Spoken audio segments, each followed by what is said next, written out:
inta aadan baran kulliyadda computer aad baranayso waa computer science cilmiga computerka ma ahan waxa aad baranayso caafimaad ama accountant ama waxyaabahaas oo kale waa computer science cilmiga computerka background maxaa ka haysataa computer science-ka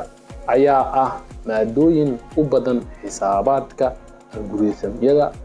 code waxyaabo complex ah sidaas awgeed iska hubi in aad ku fiican tahay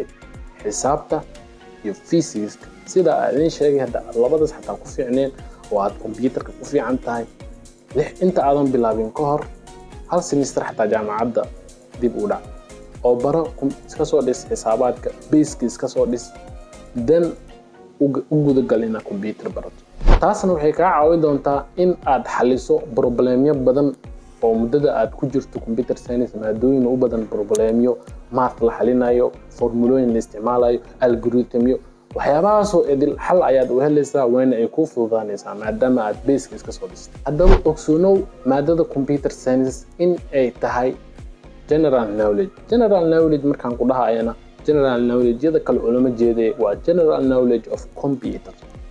waa computer science cilmiga computerka sidaas awgeed cilmiga computerka aad ayuu u fara badan yahay qaybo badan ayuu leeyahay haddii ay noqoto networking haddii ay noqoto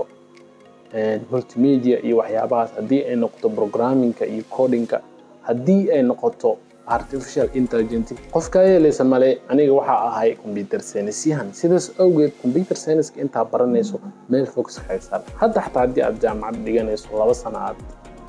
aad wado 1 sano aad wado waxaad focus kaaga saartaa hal meel focus kaaga saartaa dadka computer science bartay kale waxa la sheegaa inay u badan yihiin dad la yiraahdo self taught ama selfie dad selfie naftooda wax u bartay u badan yihiin saas awgeed computer science indaha ku kala furo basic baro maadooyinka algorithm waxyaabaha xali because waxa tahay computer science student sidoo kalena meel focus kaaga saar oo meeshaas hadhooti ama laba meel focus kaaga saar si hadhooti labadaas meel meeshii kamid ah aad u noqoto career-kaada ay noqoto general knowledge na computer waa ka haysataa sidoo kalena meel haddii aad shaqo imaado job focus ayaa leedahay oo shaqadaada waxaan soo gaanay dhamaadka muuqaalka haddii aad ka heshay like saar lana wadaag asxaabtaada jaamacadaha bilaabi rabto sidoo kalena ha hilmaamin inaad subscribe saarto muuqaalka intaan ka kulmi doono muuqaal xigo waxaan idinkaaga tegaynaa sidaas iyo nabadgelyo